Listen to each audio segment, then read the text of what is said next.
This last trip through the Time Nebula really took a lot out of me.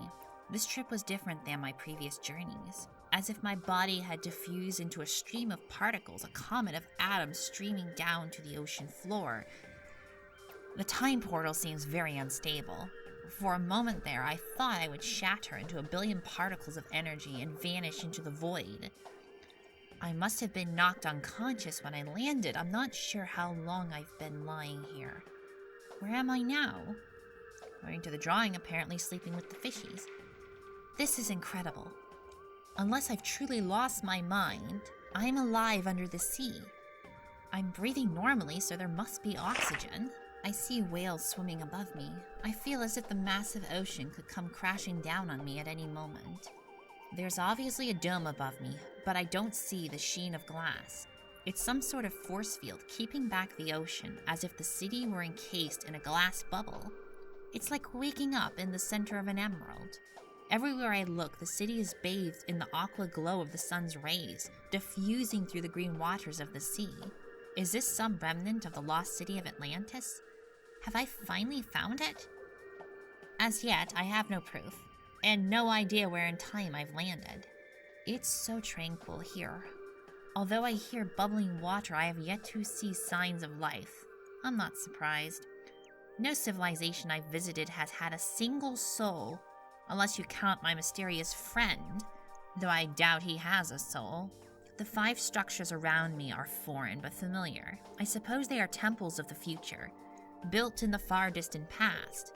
I doubt these temples could have been constructed by the humans of Earth. This city, submerged beneath the sea, is surely the work of far greater intellects than ours. The main building is a great circular edifice that seems almost to float in the air, reminiscent of the kivas of the Anasazi. I try to enter it, but the door remains closed. It must require a security code. Another structure is topped by a roof, shaped like a diamond, and nearby I can see a temple of Mayan influence. 2 bridges vaulted with gleaming glass arches lead to an Egyptian-style pyramid. The final structure is fronted with a semicircular portico supported by columns, and its roof is a green crystalline material. On the seafloor outside the dome, I can see the ruins of hundreds of buildings, their leveled walls and shattered columns evidence of some catastrophic event. When I arrived, I found myself on a walkway leading to 2 small bridges. The bridges connect the 5 buildings I can see ahead. Could this have been the core of Atlantis, the heart of an island continent that was the glory of the known world 3,500 years ago? What is so valuable to warrant the dome's protection? My travel through time has left my body exhausted and my mind questioning reality. I'm going to sleep for a while before I begin my exploration. I'm too tired to find food. I'm starving. After I find something to eat, I'm planning to explore the 4 buildings surrounding the structure at the core of the plaza. From symbols inscribed on the walls, I deduce that the buildings house a repository of data and images recorded in the past. If I'm lucky, they are rich archives of scientific knowledge and historical data, perhaps recorded to preserve knowledge, past customs and religions for future generations. There may even be a communications console of some kind. God willing, I shall have my irrefutable proof from the source that the ancient Egyptian, Mayan, Anasazi, and Easter Island civilizations were all linked to Atlantis. Of course, I have yet to prove this is Atlantis. I have finally found something to eat. The plants, the flowers are not bad. The pink blossoms taste like grapefruit, and the purple blooms have a distinctly onion flavor. The leaves have a sort of a nutty artichoke taste, and I've discovered that chewing them for an hour breaks down the fiber and makes the leaves digestible. I just had an unnerving experience. I was about to cross one of the bridges when I suddenly felt the hair go up on the back of my neck. I stopped in my tracks and saw the familiar swirling mass of particles vanish out of the corner of my eye. I'm concerned about this strange creature. It seems to be gaining strength. As I set off to explore one of the pyramids, I noticed a dark mass rising through the sea just beyond the bubble boundary of the force field. As I approached the edge of the force field, I saw a thick black silhouette of vapor rising toward the surface. The plume of smoke was coming from a chimney-shaped vent in the ocean floor, and I grasped the implications immediately. I suspect the plume consists of sulfuric gases and ash being belched through the sea floor by a reservoir of molten magma somewhere far below. The ocean bed under the city is volcanically active. Why would the inhabitants build their city in an area where volcanic eruptions were a constant threat? Their technology was so advanced that their scientists would undoubtedly have detected the magma reservoir under the seabed. Of course, they chose this place deliberately. The superheated water and steam rising from the magma reservoir assured the city of a virtually inexhaustible supply of geothermal power, an energy source the modern world was just beginning to tap. No doubt they had other power sources as well, but it now seemed obvious that they used geothermal energy to heat their homes and run their machines. Whew, I could really use a bath. As an archaeologist, I'm used to getting dirty, but not this dirty. After journeying through 4 civilizations, I'm literally covered with the dust of the ages. I just woke up completely disoriented. I remember dreaming about the destruction of Atlantis. The scenes I envisioned simultaneously thrilled and horrified me. It must have been around dawn when the first earthquake struck. People ran screaming out of their homes.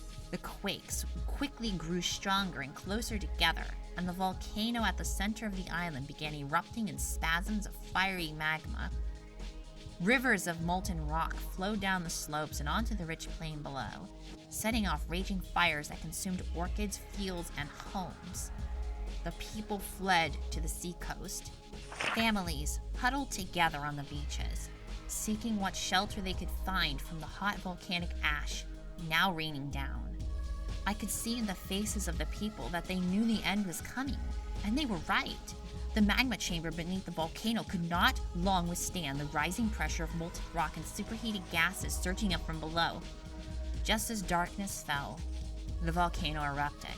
Well, exploded is a more accurate term, for the mountain literally disintegrated into a fireball of pulverized rock, glowing magma, and fiery gases. As the magma chamber emptied, a great void opened under the island, and Atlantis sank swiftly into the sea. All that was left was the tiny island, now called Thera. How many people perished we'll never know. Hundreds of thousands, perhaps 1 million or more. Yet incredibly, a scattering of Atlanteans must have escaped to sea before the eruption. Where these seafaring Atlanteans went is anybody's guess, but it's quite possible that they reached other lands, other peoples. And if that's true, it could explain the sudden flowering of several diverse cultures beyond the 4 civilizations that I've studied. Perhaps the core of the city survived beneath the force field sphere. Is this dome still hidden below the seabed in my own time? Will I ever make it home? I've done it. I have proof that this is Atlantis. Fortunately, not all these buildings are locked. I walked right in. My hunch was correct. These structures have archival records from Atlantis. I can feel knowledge around me, as I do when I'm in the university library. I hope I can interpret at least some of the data. It has been several hours now since I viewed the first of the Atlantean holograms, and I am still dumbstruck. The implications are finally soaking in, and my adrenaline rush is tapering off. Their archives are displayed in a holographic system far beyond today's digital technology. When I activated the first hologram, I braced myself for a long and arduous translation task, but I understood what they were saying without even thinking about it. They seemed to have perfected an electronic telepathy that went beyond language and directly reached the centers of the meaning and imagery in the brain. Perhaps in this way, they were able to freely communicate with all the cultures they contacted. Not only have I discovered Atlantis, but I have found evidence of an extraterrestrial race. Aliens have visited Earth and brought with them biological and cultural treasures that gave birth to our great civilizations. Of course, I have long suspected that ancient cultures were visited by extraterrestrials. Talk about a link. This explains the depiction of flying machines and spaceman-like figures in the art of the ancient Egyptians, the Maya, and the Anasazi. It also explains the similarities in their creation myths and architecture. I don't think I totally believe that aliens have been here until I saw their images on screen and heard their synthesized voices tell of their benevolent desire to help mankind. They describe themselves as the descendants of an ancient alien race whose home world is light years away. A natural radioactive cataclysm forced most of their planet's inhabitants to hibernate deep underground to await the decay of radioactive dust. They were fortunate enough to dispatch a colony to another planet to ensure the preservation of their race, and to return one day to revive their planet's population. The colony ship came here to Earth. This connection may explain the solar alignment of various temples in the Mayan and Egyptian worlds. Could these have been attempts at distant communication? Apparently, thousands of years ago, their enormous colony reached and orbited Earth. I can't even begin to imagine its construction, its alloys, its life support systems for such a long journey. It seems that they had mastered gravity and were able to focus it to achieve lift and propulsion. An outpost ship detached from the mothership and landed on an unpopulated island continent, Atlantis. In time, this great advanced civilization grew slowly around the outpost ship. The outpost ship. Could this be the outpost ship? I feel incredibly privileged to be recording this history. It is far beyond even my imagination. I can hardly write fast enough. The Atlanteans continued their scientific research. They explored Earth, traveling through its space and time by constructing the very time gates I've been using. These gates were first developed on Earth. On their homeworld, they had perfected genetic technology and were able to make great beneficial strides, both physically and intellectually. Fortunately, their nobility prevented them from developing into tyrants. During their exploration of Earth, they encountered several promising civilizations at their fledgling states and built time gates to each of them, including Egypt, Mayan, Anasazi, and Easter Island. To further these civilizations, the Atlanteans offered the gift of genetic advancement to the most developed and educated in each culture: the pharaohs, shamans, priests, and tribal leaders. These early cultures simply understood it as enlightenment. Over generations, this gift of enlightenment manifested itself in the form of great intellect and prowess in areas such as language, astronomy, architecture, writing, mathematics, and science. To protect their genetic gift and safeguard it in the event of a catastrophe, the Atlanteans placed the refined genetic material into special pod-like artifacts adorned with native artwork, securing and distributing them across 3 worlds. They must have known the risks of building above a geothermally active area. The Atlanteans also visited the leaders of these cultures at various times and assisted them with immense undertakings such as construction of the Great Pyramids of Giza and the transport of huge Easter Island Moai statues. They must have used this variable energy beam tool that I've seen described in the science building. I knew all along that these ambitious but technologically limited people had help. Their building tolerances were too fine, the precision nearly impossible to achieve even with today's technology. Wish they'd explained how it works. Maybe I'll find one in one of the remaining buildings. On occasion, some of the Atlanteans' impressive feats must have been witnessed by large crowds, generating the cultural myth and folklore that has survived to this day. I have been considering the power I have in my possession. The artifacts I've collected really do house the genetic blueprint for advancing mankind. I will take these genetic pods back with me, if it's at all possible. I'm going to use them to inject myself. It's an awful risk. I'm starting to shake with apprehension. My own body is now infused with this genetic enhancement. I feel no difference. I only wish I could use it now, rather than having to wait to see it live on in my descendants. The real victory will be to bring the pods back to my own time and use them. Within a few generations, the world will be populated with intellectual giants. Their superior minds will create major breakthroughs in science, medicine, the arts. I'll get a Nobel Prize for this. Or their superior minds will find new ways of causing war and destruction, in which case you get the opposite of a Nobel Prize. The archives indicate that as each culture reached its zenith, the Atlanteans offered them the opportunity to emigrate to the alien homeworld and advance to a more refined existence. Many civilizations, such as the Anasazi, chose to go and were taken through the time gates to Atlantis for transport to the orbiting mothership. Almost the entire culture must have left as one great migration. That must have been one incredible scene. Imagine the shock on the faces of the people walking among the Atlanteans, seeing gleaming buildings, undescribable machines. Others chose to remain on Earth, and I suppose some were our ancestors. Even with the positive genetic influence of the Atlanteans, some cultures ultimately never flourished. Perhaps there were uprisings from the more savage factions. Perhaps genetic superiority didn't amplify compassion or wisdom. The people of Easter Island eventually resorted to cannibalism, and the Mayans' inherent warlike ways never change, resulting in the inevitable downfall of the civilization.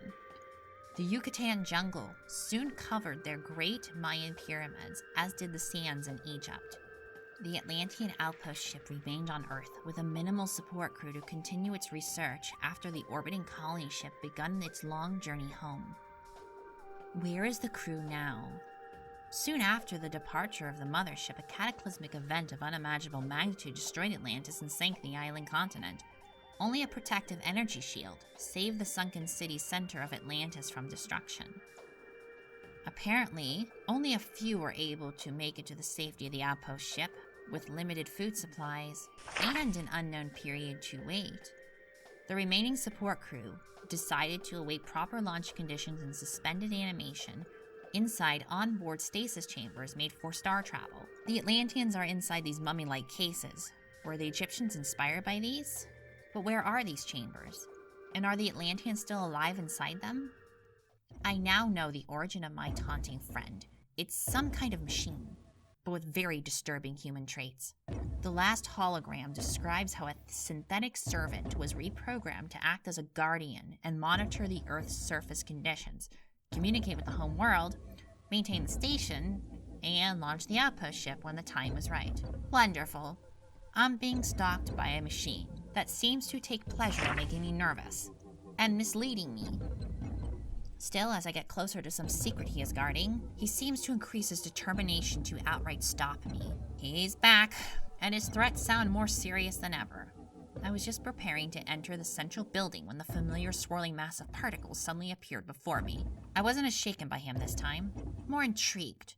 If he's the guardian left behind by the aliens to watch over Atlantis, it's hard to believe that a people with such superior intellect would program it with such bizarre behavior. It's possible that over the centuries his functions may have been corrupted. Who wouldn't go a little crazy when left alone for so long? If that's the case, he could be capable of anything. I hope to learn more about this guardian. It's a troublesome but unique find. I've been musing over all I've learned, and it's all clear to me now. How else could such diverse civilizations have risen so spectacularly, but by the sudden infusion of superior genes?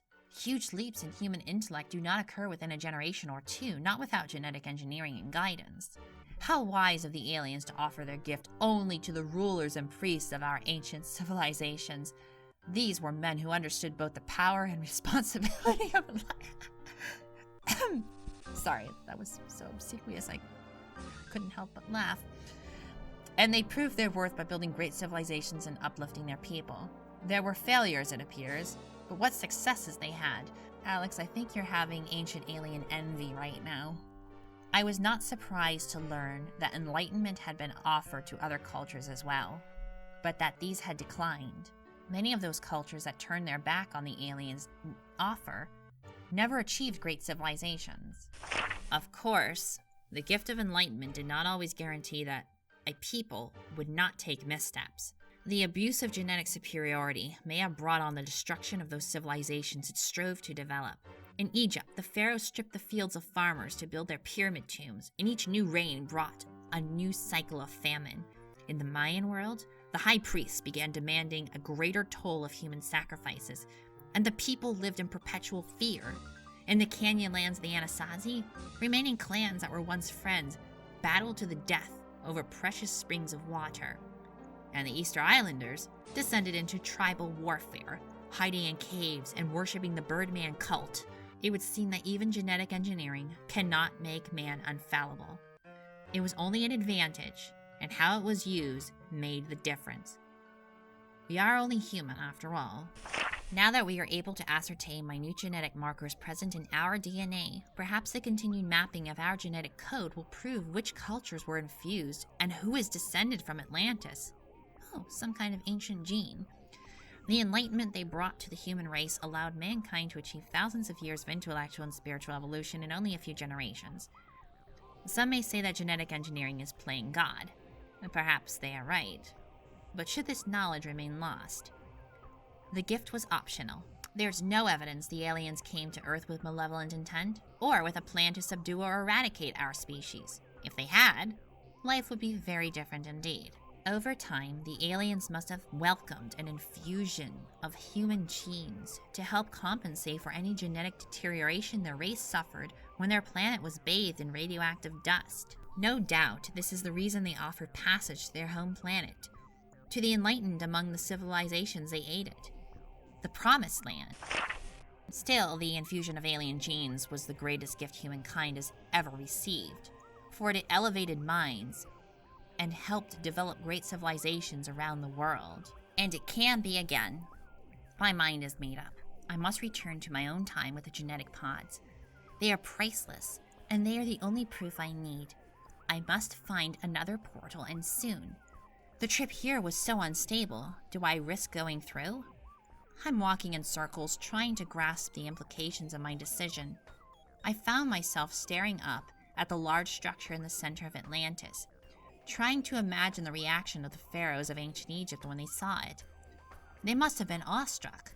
I have no doubt that all the enlightened pharaohs and nobles of ancient Egypt passed through Atlantis on their way to the homeworld, which explains why archaeologists rarely find the mummies of rulers when they excavate pyramids and royal tombs. The Mayan kings and high priests would have come through Atlantis too, and the statue carvers and ocean navigators of Easter Island as well. It boggles my mind to think of how crowded Atlantis must have been when the entire Anasazi race was here waiting to be taken to the aliens' homeworld. I can only imagine the excitement at Atlantis each time the huge mothership made itself visible in Earth orbit. There must have been other alien transport vessels dispatched throughout time periods for exploration and for aiding these cultures at crucial times. From what I've learned in the databanks, these ships appeared as blinding lights atop the pyramids in ancient Egypt, and among the Mayans, they were seen as great omens. The Easter Islanders envisioned a vessel as a great white ship, guided home by the Atlantean god Make-Make, while the Anasazi speak of great mysteries, House of Light. To all these peoples, the voyage to the alien homeworld must have seemed a joyous ascent to paradise. My hunch was right. This is the outpost ship. I'm in a damn spaceship. Time travel must have really rattled my brain. I really should have figured this out sooner. The Atlantean that appeared explained why the aliens decided to come to Earth. He also revealed that Atlantis is actually a detached section of the aliens' immense colony vessel. Excellent. I've just learned that this outpost is equipped with an escape module. I may be able to access it to return to the surface. According to the map, it is housed in a shaft and requires pre-activation. But where will I be in time? My first priority is to find out whether Spaceship Atlantis is still capable of being launched. A prospect simultaneously exciting and unsettling. Could I launch Spaceship Atlantis? Would I want to? I don't want to push some innocent-looking button only to find myself rocketing to who knows where. And if the ship is able to blast off into space, who is in charge of making that decision? Could the aliens send a signal through space commanding Atlantis to launch? Is a predetermined launch time already programmed into one of the advanced computers here? There's something else here that promises to be even more valuable than the gene pods. A scientific hologram talks of a genetic synthesis device. This seems to be the culmination of their genetic engineering work. It was used to produce the gene pods. I wonder whether it has anything to do with the launch systems. It might well be some sort of enabler. One of the databanks mentioned attaching the pods to the device and locking it to the central panel. The hologram also cautioned that this ship can't be launched without the genetic device on board. By taking it with me, I will bring back my proof and ensure that Atlantis remains here for my later exploration. Yeah, it's that kind of selfish thinking, Alex. That's probably why we don't deserve the genetic infusion. Spaceship Atlantis. No wonder they use that special metal alloy all over the city. Makes sense they want light, strong materials for space travel. This featherweight stuff has the strength of titanium. I put all my weight on a piece barely a 1/16 of an inch thick, and it didn't even bend. Come to think of it, I'll bet it's the same wondrous material that Plato mentioned. Orichalcum. Orichalcum wasn't invented by Plato. Not entirely sure what it's made of. It's another one of those lost technologies like like Roman concrete or Greek fire. Somehow, a piece must have found its way out of Atlantis and into pre-classic Greece. The Greeks were still in the Bronze Age then, and the alloy must have amazed them. Everything about Atlantis would be just as astounding to the modern world. I still find it hard to believe. The answers to the most sought-after secrets of science have been locked away here for over 30 centuries. And now I have the key. Should I let the world in? Or keep the awesome power of Atlantean science safely sealed beneath the sea? Of course, I'm assuming I'll find a way home. There must be another time gate here. I intend to investigate that possibility tomorrow. Yesterday, I learned that the Guardian was assembled from various modules, including energy, locomotion, basic logic, and synthetic intelligence. Some kind of field generator allows him to modify his form and density. Apparently, whenever he starts running out of juice, he needs to go to his charging station. My presence here seems a never-ending annoyance to him, although I realize now it's nothing personal. He's simply a pre-programmed energy field, a dedicated guardian the aliens left behind.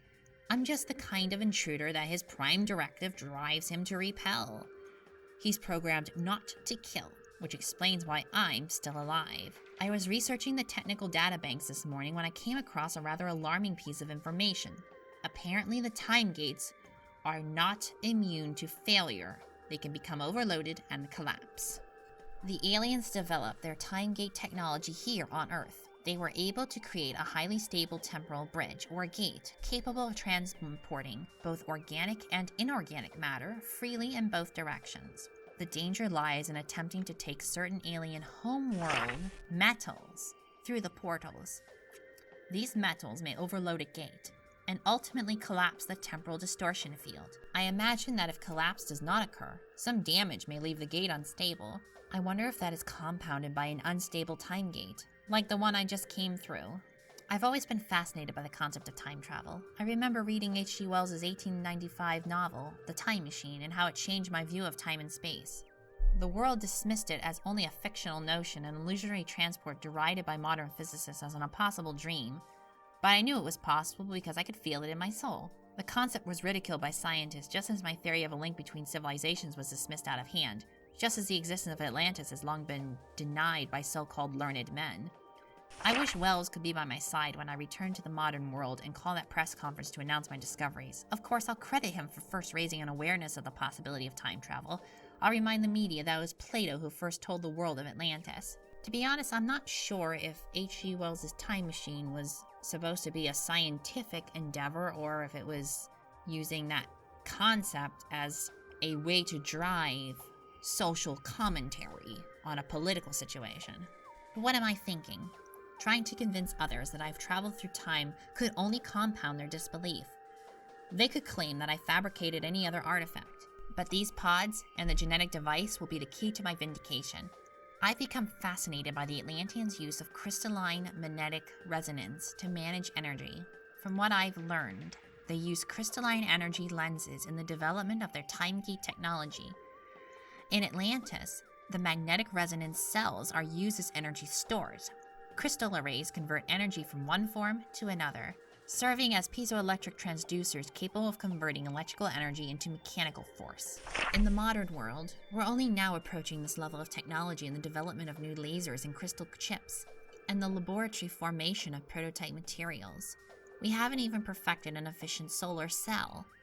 Yet 3,500 years ago, the Atlanteans were creating such geometrically perfect lenses that they were able to focus energy beams for excavation and construction. The beams had variable settings that allowed their craftsmen to do both delicate sculpting and the quarrying of huge blocks of stone. No doubt the beams were used in the construction of both the Egyptian and Mayan pyramids and to sculpt the giant statues of Easter Island. I also suspect that the Atlanteans may have used focus energy to excavate the yawning cliff cavities where the Anasazi built their pueblos. I can just imagine what our civilization would do with a source of power as versatile as this. Probably use it as a weapon. The Atlanteans harnessed the energy of the sun and the wind as well and captured the power of rivers and ocean tides.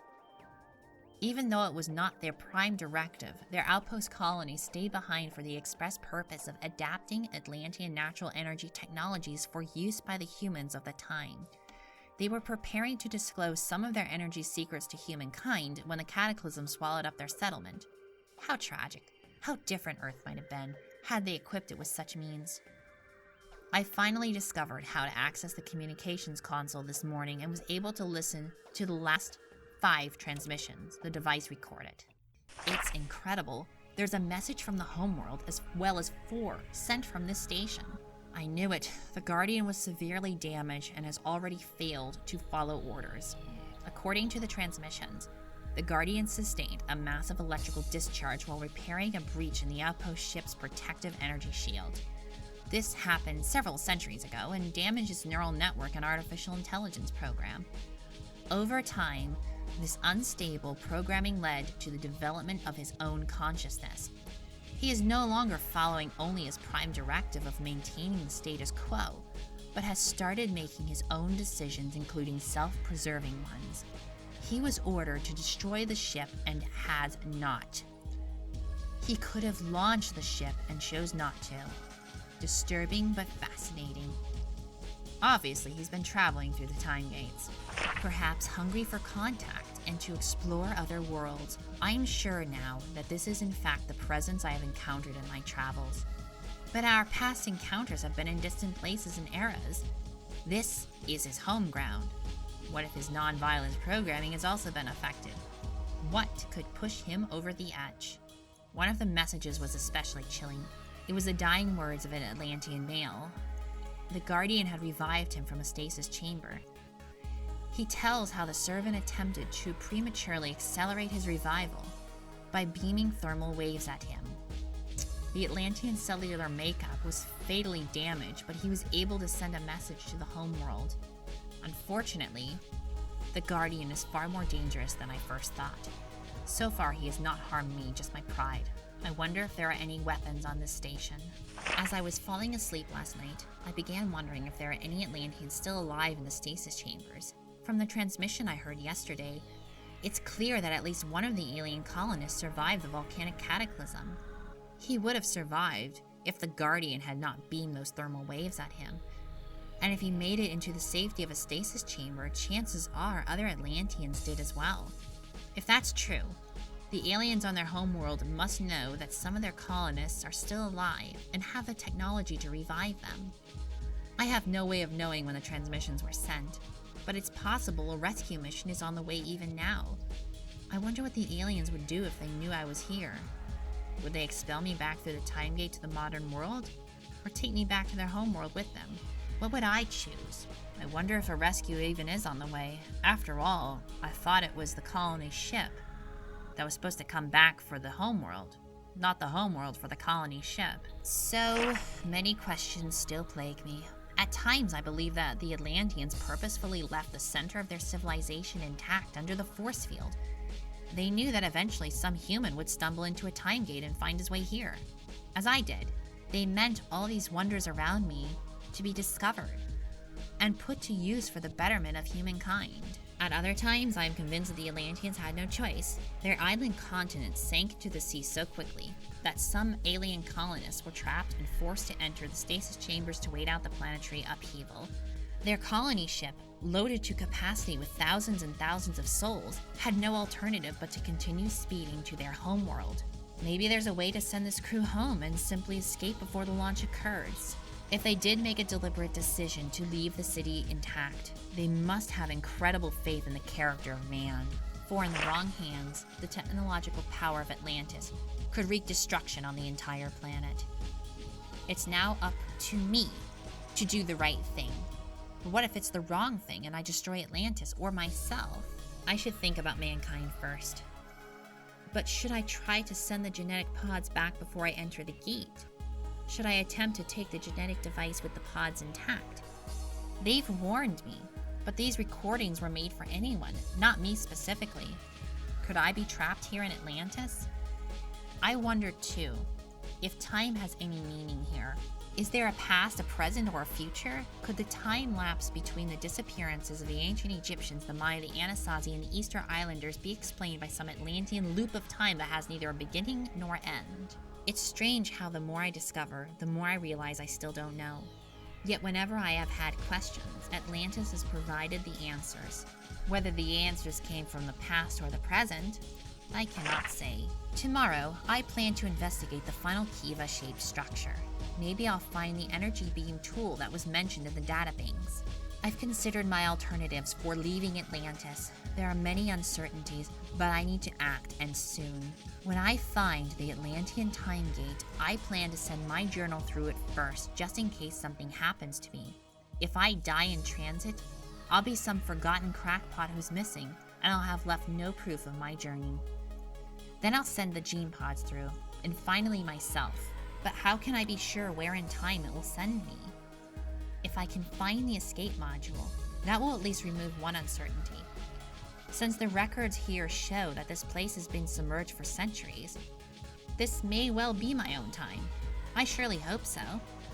I've moved to write Laura a letter now, and place it in the journal when I send it back. I hope I live to see her again. Here is my journal. The pods will follow. The Guardian has gone berserk. As I entered the top level of the last temple, he hit me with electrical charges. I think he's trying to kill me. I barely escaped to the time portal room. Oh no, he's here. I'll try to send the journal and pods now. You must write really, really fast. Alright, there's still one more thing to read. A letter to Lara that I'm gonna read, because I'm a snoopy little bitch. My love, I have found Atlantis. Too much has happened for me to explain it all in this letter, so please read the journal and safeguard it. I can tell you that I arrived here through a time gate, just as I journeyed through time to the past eras of the Egyptians, the Maya, and the Anasazi. At this moment, I don't know whether I'm in the past or the present, only that time has no meaning here. This place is ageless. I know that you will be more than a little skeptical when you read this letter. Your doubt will be blind faith in comparison to the reaction of my critics when I announce my incredible discoveries. Yet, all I have recorded in my journal is true, I swear to it. Of course, I shall not expect anyone, including you, to take my word alone. I have proof. Finding Atlantis is the culmination of my life's work. I'm now busy looking for a way home. If I die in transport, at least I will have sent you this journal and letter. You will know what happened. There are fantastic devices here in Atlantis. Energy devices, tools, stored knowledge, pods that contain the genetic material of a superior alien race. Were I to bring a pod back to the modern world, the genetic material inside would prove my discoveries are authentic and would be a supreme gift for mankind. I won't pretend that there aren't risks involved. The Atlanteans have left behind recordings warning against the removal of these genetic devices. I have no way of knowing if the threat is real. No doubt the Atlanteans were determined to safeguard their genetic legacy, but I don't think they'd be willing to destroy it all to protect it. On the other hand, why did they leave this knowledge if not for the betterment of mankind at the right time? Is now the right time? I do have some alternatives. I could leave through the time portal to return later with an expedition of physicists and geneticists, scientists who would understand how to deal with the Atlantean technology far better than an archaeologist like myself. Of course, then I would have to share in the glory of my discoveries. Do I dare send these pods unescorted? Who will be there to receive them? The next Einstein or the next Hitler? Or some child who will toss them into the sea? By now, someone else may have found the time portal. I could send this journal and photos back through the time gate and reveal to the world what I have found. But we both know that would only earn me further ridicule and scorn from my ever-vigilant critics.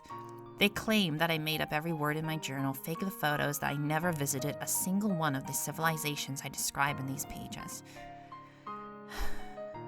When all the scientific world derided my work, you alone stood by me. You gave me the courage and strength to go on despite the censure of my colleagues. Whatever triumph I have now achieved, it is as much yours as it is mine. Forever yours, Alex.